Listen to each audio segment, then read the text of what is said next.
அனைவருக்கும் வணக்கம். தென்னாடுடைய சிவனை போற்றி, எந்நாட்டவர்க்கும் இறைவா போற்றி. திருச்சிற்றம்பலம். பார்வதி தேவியின் முழுமையான அருளை பெற நாம் பாட வேண்டியது திருவெம்பாவையின் 16வது இந்த பாடல். முன்னி கடலை சுருக்கி எழுந்துடையால் என்ன திகழ்ந்தெம்மை ஆளுடையால் இட்டிடையின் மின்னி பொழிந்து எம் பிராட்டி திருவடி மேல் பொன்னன் சிலம்பி திருப்புருவம் என்ன சிலை குலவி நந்தம்மை ஆளுடையால் தண்ணீர் பிரிவிலா எம்கோன் அன்பர்க்கு முன்னி அவள் நமக்கு முன் சுரக்கும் இன்னருளே என்ன பொழியாய் மழையேலோர் எம்பாவாய். பொதுவாக நம்முடைய பாரத தேசத்தை சேர்ந்த மக்கள் இறைவன் வேறு இயற்கை வேறு என்று பிரித்து பார்க்க மாட்டார்கள். இயற்கையில் இறைவனை கண்டவர்கள், இறைவனிடத்து இயற்கையை கண்டவர்கள் நாம். அதை முதன்மைப்படுத்திய பாடல்தான் இது. வைணவ சமயத்தை சார்ந்த இருக்கக்கூடிய திருப்பாவையிலும் மழை எப்படி பொழிகிறது என்பதை ஆண்டாள் நாச்சியார் ஆழி மழை கண்ணா ஒன்று நீ கைக்கரவேல் ஆழியுள் புக்கு முகர்ந்து கொடார்த்தேரி என மழை பொழியக்கூடிய விதத்தை அறிவியல் சார்ந்து ஆன்மீகத்துடன் கூறியிருப்பார். அதுபோல மாணிக்க வாசகர் சைவ சமய இலக்கியமாக இருக்கக்கூடிய திருவெம்பாவையிலும் அதே கருத்தை முதன்மைப்படுத்துகின்றார். முன்னி கடலை சுருக்கி எழுந்துடையால், அதாவது இறைவியாக இருக்கக்கூடிய பார்வதி அன்னை எப்படிப்பட்ட நிறத்தில் இருக்கின்றாள் தெரியுமா? முன்னி கடலை சுருக்கி எழுந்துடையால், அந்த சூரியனினுடைய கதிர்கள் கடலில் இருந்து இருக்கக்கூடிய நீரை எடுத்து ஆவியாக மாற்றி மேகங்களாக உருவாக்குகின்றன.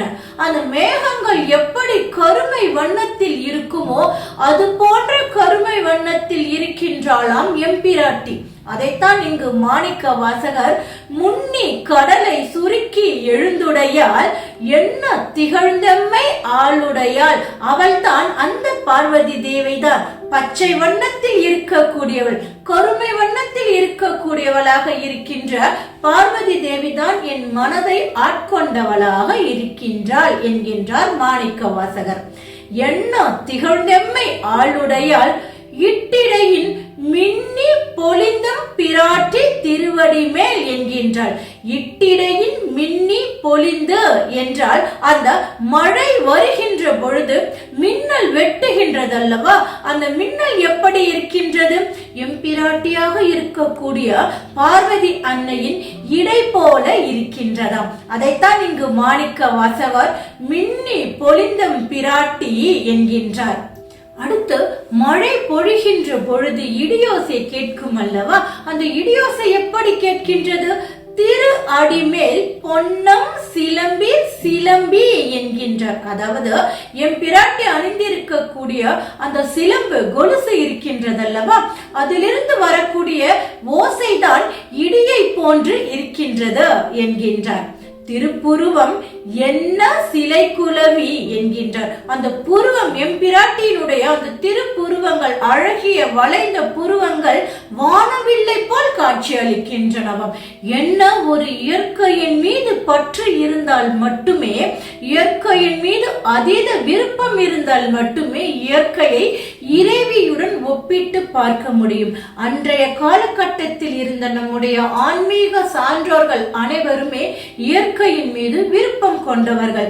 அதனால் தான் நம்முடைய பாரத தேசம் அன்றைய காலகட்டத்தில் பாருக்கெல்லாம் திலகமாக இருந்திருக்கின்றது.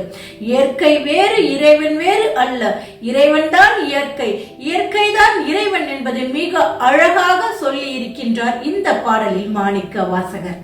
பொன்னம் சிலம்பி திருப்புருவம் என்ன சிலை குலவி நந்தம்மை ஆளுடையால், அவருடைய திருப்புருவங்கள் வானவில்லை போல் காட்சியளிக்கின்றன. இவ்வளவு அழகுடையவளாக இருக்கக்கூடிய அந்த இறைவிதான் நம்மை ஆட்கொண்டு அருள் பாலிக்கின்றாள். எப்படி அருள் பாலிக்கின்றாள் தெரியுமா? யாருக்கு அருள் பாலிக்கின்றாள் தெரியுமா? தன்னின் பிரிவிலா எம்கோன் அன்பர்க்கு முன்னி அவள் நமக்கு முன் சுரக்கும் இன்னருளே என்கின்றார். தன்னில் பிரிவிலா தன்கோன். எப்படி? சிவபெருமானிடம் இருந்து நாம் ஏற்கனவே பார்த்திருக்கின்றோம். பிரிங்கி முனிவர் வண்டு ரூபத்தில் சிவபெருமானை மட்டும் வணங்கியதன் காரணமாக கேதார கௌரி விரதம் இருந்து சிவபெருமானினுடைய இடப்பாகத்தை முழுமையாக பெற்றவள் அல்லவா நம் தேவி. அதைத்தான் இங்கு மாணிக்க வாசகர் மீண்டும் வற்புறுத்துகின்றார். எப்படி? தன்னில் பிரிவிலா எம்கோன். தன் கணவனிடம் இருந்து இம்மி அளவும் பிரியாமல் அவருடைய இடது பக்கத்தையே தனக்கு உரியதாக்கி கொண்டார் எம்பெருமாட்டி. யார் ஒருவர் சிவபெருமானை வணங்குகின்றாரோ அந்த சிவபெருமானுக்கு முன்னதாகவே சென்று தான் அருள்மழையை தருகின்றாளாம். எப்படி? சிவபெருமானையே ஒருவர் முதன்மை கடவுளாக கொண்டு வழிபட்டாலும் கூட அவர் என்னையும் வழிபட்டார் என்று எண்ணிக்கொண்ட எம்பெருமாட்டி சிவனுக்கு முன்பாகவே சென்று தன்னுடைய அருள் மழையை சுரக்கின்றாளாம். அதைத்தான் இங்கு சொல்கின்றார் மாணிக்க வாசகர். முன்னி அவள் நமக்கு முன் சுரக்கும் இன்னருளே. அவள் அருள் மழை பொழிகின்றாள் அல்லவா, அந்த அருள் மழை தான் நம்மிடத்து வான்மழையாக பொழிகின்றதாம். முன்னி அவள் நமக்கு முன் சுரக்கும் இன்னருளே என்ன பொழியாய் மழையேலோர் எம்பாவாய். அவளுடைய அருள் மழையை ஒத்ததாக நம்முடைய வான்மழையானது அமைந்திருக்கின்றது. எப்படி ஒப்பிடுகின்றார்? பார்வதி தேவியினுடைய நிறமானது கருமேகமாக இருக்கின்றது. பார்வதி தேவியினுடைய சிற்றிடையானது மின்னலாக இருக்கின்றது. அவள் அணிந்திருக்கக்கூடிய கால் கொலுசின் ஓசையானது இடியாக அமைந்திருக்கின்றது. அவளுடைய திருப்புருவங்களானது வானவில்லாக காட்சி அளிக்கின்றது. அவள் நமக்கு தரக்கூடிய அருள் மழையானது வான்மழையாக தோற்றம் அளிக்கின்றது என்று இயற்கையையும் இறைவியையும் ஒன்றுபட பேசியிருக்கின்றார் மாணிக்க வாசகர் இந்த பாடலில்.